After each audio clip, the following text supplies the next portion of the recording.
Hello दोस्तों, नमस्कार। आज आपके लिए फिर लेके आए हैं ट्रिपल सी 2020 के अंतर्गत कुछ मैथड क्वेश्चंस जो कि ट्रिपल सी में लगभग हर बार आते हैं। ठीक है, तो अगर आप हमारी वीडियो पर नए हो तो चैनल को सब्सक्राइब कर लें और वीडियो को लाइक कर लें। ठीक है, और तो क्वेश्चन नंबर पहला हमारा होगा इसमें। देखो, तो किस वर्ष पहला ईमेल भेजा गया? तो पहला ईमेल कब भेजा गया कहने का मतलब, तो पहला ईमेल भेजा गया था हमारा 1971 में। ठीक है, 1971 में पहला ईमेल भेजा गया था। और ईमेल के जनक कौन है? ईमेल के जनक आर टॉम लिंसन हैं, ये होना चाहिए। और पहली फ्री ईमेल सेवा, जो पहली फ्री ईमेल सेवा थी वो किसने शुरू की थी? तो देखो, पहली फ्री ईमेल सेवा आपकी साबिर भाटिया ने शुरू की थी, जो कि hotmail.com के नाम से बनाई थी वेबसाइट। ठीक है, तो अगला क्वेश्चन हमारा होगा, कंप्यूटर के आरंभ होने पर सभी आइकॉन को दिखाने वाली स्क्रीन को क्या कहते हैं? जब हम कंप्यूटर को चालू करते हैं तो जो सभी आइकॉन को दिखाती है स्क्रीन, उसको क्या कहते हैं? तो देखो, जो चालू करने पे जो स्क्रीन खुल के आती है शुरू में, तो उसको बोलते हैं डेस्कटॉप। तो क्या बोलते हैं उसको? डेस्कटॉप। ठीक है, अगला क्वेश्चन होगा हमारा, एक सॉफ्टवेयर जिसके द्वारा वेब पेज को देखा जा सकता है, मतलब वह सॉफ्टवेयर जिसके द्वारा हम वेब पेज को देख सकते हैं। तो कैसे वेबसाइट से देखते हैं कि इंटरप्रेटर या फिर इंटरनेट ब्राउज़र? तो वो था हमारा इंटरनेट ब्राउज़र। देखो, इंटरनेट ब्राउज़र या फिर बोल सकते हैं इसको हम वेब ब्राउज़र कहते हैं, जैसे Mozilla, Google Chrome, internet explorer, ये सारे प्रोग्राम हमारे होते हैं वेब ब्राउज़र। ठीक है, अगला क्वेश्चन होगा हमारा, आईएसपी का पूर्ण रूप क्या है? ISP, internet service provider, intranet service provider, या फिर इंटरनेशनल सर्विस प्रोवाइडर, या नोटा? तो देखो, आईएसपी का पूरा नाम होता है इंटरनेट सर्विस प्रोवाइडर, इंटरनेट सेवा प्रदाता बोलते हैं इसको। ठीक है, ठीक है, जो इंटरनेट की सेवा हमें प्रदान करते हैं, इंटरनेट सर्विस प्रोवाइडर बोलते हैं इसको, आईएसपी। अगला क्वेश्चन होगा हमारा, पैकमैन नामक प्रसिद्ध कंप्यूटर किस काम के लिए बनाया गया था? पैकमैन नामक प्रसिद्ध कंप्यूटर है वो किस काम के लिए बनाया गया था? तो देखो, पैकमैन को हमने गेमिंग के लिए बनाया गया था। पैकमैन नामक कंप्यूटर का मतलब गेमिंग के लिए बना था। ठीक है, अगला क्वेश्चन होगा हमारा, गणना संयंत्र अबेकस का आविष्कार किस देश में हुआ? गणना संयंत्र अबेकस, देखो अबेकस क्या है, इसको फर्स्ट मॉडल भी कंप्यूटर का माना जाता है। अबेकस का पहला मॉडल भी इसको माना जाता है, और इसका आविष्कार हुआ था चीन में।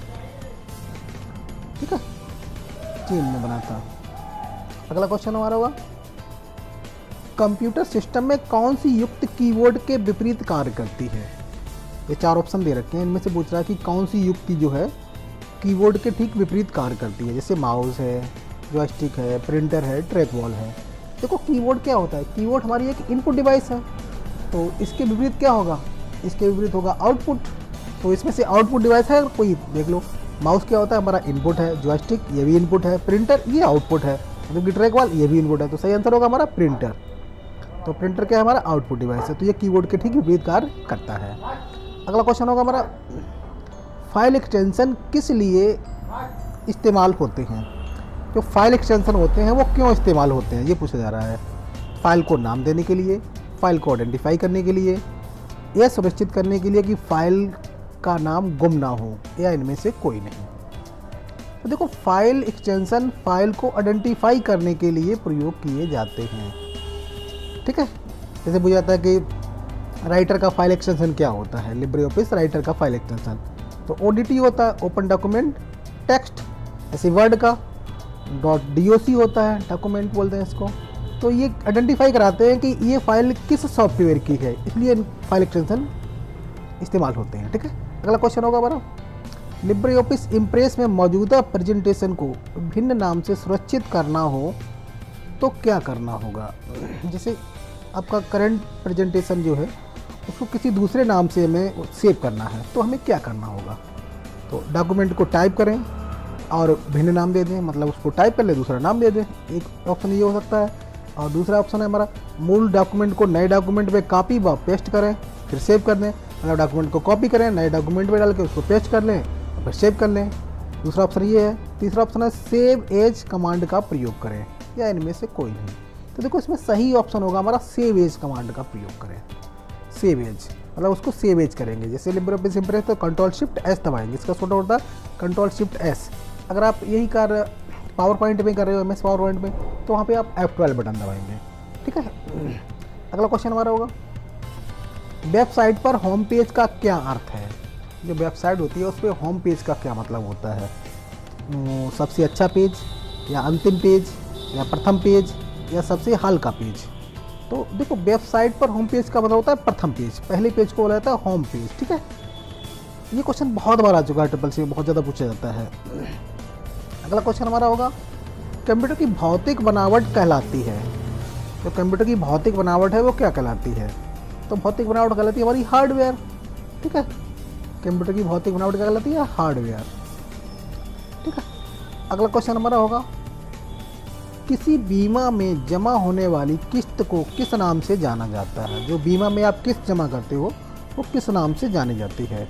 टोकन मनी के रूप में, कैश के रूप में, या प्रीमियम के रूप में, या इंश्योर्ड मनी के रूप में। तो देखो बीमा में जमा होने वाली किस्त जो होती है वो हो जाती है प्रीमियम, प्रीमियम के रूप में होती है, ठीक है। अगला क्वेश्चन होगा हमारा निम्न में IoT डिवाइस का नाम बताओ। ये 4 ऑप्शन दे रखे हैं, इसमें IoT डिवाइस कौन सी है। इंटरनेट ऑफ थिंग्स, इसमें तो इसमें देखो स्मार्ट वॉच है कि कैलकुलेटर है कि ATM मशीन है, या नन ऑफ दी। तो देखो इसमें IoT डिवाइस है हमारी ATM machine, internet of things पहली स्मार्ट हो सकता है इसमें। तो सब इस पहले मतलब स्मार्ट वॉच भी है, लेकिन आपका ATM मशीन जो है पहले आई थी IoT के नाम से, ठीक है।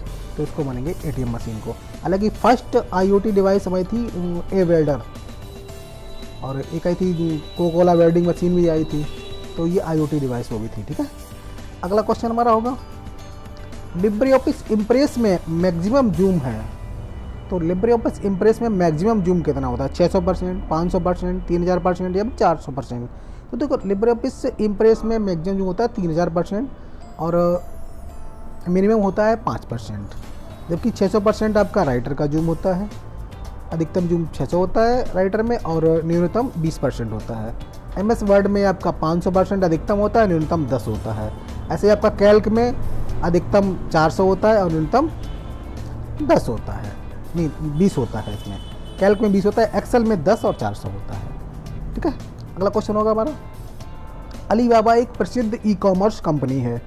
अलीबाबा जो है एक प्रसिद्ध ई-कॉमर्स कंपनी है, यह किस देश की है, ठीक है। तो ये किस देश की है, तो ये कहाँ की है, चाइना की है। अलीबाबा कंपनी कहाँ की है, चाइना की है, ई-कॉमर्स कंपनी। और इसके संस्थापक भी पूछ जाते हैं कभी कि अलीबाबा के संस्थापक कौन है। तो अलीबाबा के संस्थापक है जैक मा है इसके संस्थापक, ठीक है। अगला क्वेश्चन होगा हमारा बराबर पावर 8, 2 आंसर क्या होगा। तो ये कह रहा है कि 8 की पावर 2, 8 की पावर 2 का मतलब क्या होगा। पावर का मतलब ये होता है कि 8 लिखे बाद में 2 लिखा, तो 8 की पावर 2। तो 8 की पावर 2 का मतलब क्या हो जाएगा, 8 गुणे 8 तो मतलब 64। सही आंसर होगा इसका 64, ठीक है। ऑप्शन सी हमारा सही होगा। अगला क्वेश्चन देख लो उस डिवाइस को क्या कहते हैं जो केबल के प्रयोग के बिना इंटरनेट से कनेक्ट कर देती है। मतलब उस डिवाइस को क्या कहेंगे जो बिना केबल के इंटरनेट से कनेक्ट कर देती है। ये कंपाइलर बोलेंगे, वायरलेस बोलेंगे, ओपन सोर्स बोलेंगे, नॉन ऑफ दीज। तो देखो वो डिवाइस होती है हमारी वायरलेस, क्योंकि वायरलेस क्या होता है कि वायरलेस में बिना तारों के ही हम लोग इंटरनेट से कनेक्ट हो जाते हैं।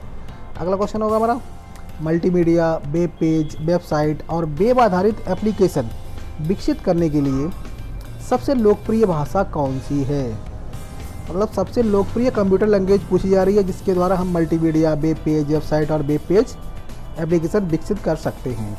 तो देखो सबसे लोकप्रिय इसमें लैंग्वेज होगी हमारी जावा के द्वारा ज़्यादा काम हो जाता है, ठीक है। अगला क्वेश्चन होगा हमारा लाइनेक्स किसका एक उदाहरण है। लाइनेक्स एक ऑपरेटिंग सिस्टम होता है, ये किसका एक उदाहरण है इसमें देखो, फ्रीवेयर का, ओपन सोर्स सॉफ्टवेयर का, या कम्प्लीमेंट्री का। तो देखो लाइनेक्स एक ओपन सोर्स सॉफ्टवेयर होता है। क्या होता है, ओपन सोर्स सॉफ्टवेयर होता है, ठीक है। अगला क्वेश्चन होगा हमारा पहले से चल रहे कंप्यूटर को रीस्टार्ट करना कहलाता है। जो कंप्यूटर पहले से चल रहा है उसको रीस्टार्ट करना क्या कहलाता है, ये पूछा जा रहा है। तो देखो जो कंप्यूटर पहले से चल रहा है उसको रीस्टार्ट करना कहलाता है वार्म बूटिंग। क्या बोलते हैं इसको, वार्म बूटिंग। और वार्म बूटिंग में डाटा जाने का खतरा रहता है। मतलब वार्म बूटिंग में डाटा जाने का खतरा रहता है। जबकि कोल्ड बूटिंग का मतलब होता है जब बंद कंप्यूटर को चालू करना, कोल्ड बूटिंग कहलाता है। और कोल्ड बूटिंग में डाटा जाने का खतरा नहीं रहता है। ठीक है, तो ये थे हमारे 20 क्वेश्चंस। और पिछली वीडियो में हमने जो 2 क्वेश्चन पूछे थे उनका आंसर देख लो। तो पहला क्वेश्चन पूछा मॉडेम का पूरा नाम क्या है एवं यह क्या करता है। देखो, मॉडेम का कार्य पूछा था और मॉडेम का पूरा नाम पूछा था। देखो, मॉडेम का पूरा नाम था मॉड्यूलेटर डिमॉड्यूलेटर। और ये करता क्या है, ये डिजिटल सिग्नल को एनालॉग सिग्नल में और एनालॉग सिग्नल को डिजिटल सिग्नल में बदलता है। ठीक है, और दूसरा क्वेश्चन था किस चैनल में डेटा का प्रवाह हमेशा एक ही दिशा में होता है। तो हमने बताया था चैनल 3 टाइप के होते हैं, सिंप्लेक्स चैनल, एक हाफ डुप्लेक्स चैनल और फुल डुप्लेक्स चैनल। तो देखो, इसमें डेटा का प्रवाह एक दिशा में होता है तो वो होता है हमारा सिंप्लेक्स चैनल। सिंप्लेक्स चैनल में क्या होता है, हमारा डेटा का प्रवाह एक ही दिशा में होता है। जैसे हमारा रेडियो सिग्नल होते हैं, तो रेडियो सिग्नल हमारे सिंप्लेक्स टाइप के होते हैं। उसमें क्या होता है, जो सिग्नल रेडियो स्टेशन से आते हैं तो वही हम लोग प्रोग्राम सुनते रहते हैं, तो इस टाइप का होता है, सिंप्लेक्स चैनल होता है। ठीक है, तो जैसे हाफ डुप्लेक्स हमारा होता है, जैसे आपका वायरलेस वाला होता है, और फुल डुप्लेक्स हमारा फोन नेटवर्क है, ये सभी हमारे फुल डुप्लेक्स में आ जाते हैं। ठीक है, तो वो 2 क्वेश्चन हमारे कल के लिए होंगे जो आपको बताने हैं, जो कमेंट्स में बताने हैं। तो जैसे IMPS की फुल फॉर्म बताओ, IMPS का पूरा नाम क्या होता है, ये आपको बताना है। और दूसरा क्वेश्चन होगा UPI का पूरा नाम क्या है एवं UPI पिन कितने डिजिट का होता है। ये दोनों क्वेश्चन आपको कमेंट सेक्शन में बताने हैं। अगर क्वेश्चन पसंद आए हों तो वीडियो को लाइक और चैनल को सब्सक्राइब करें। वीडियो देखने के लिए धन्यवाद।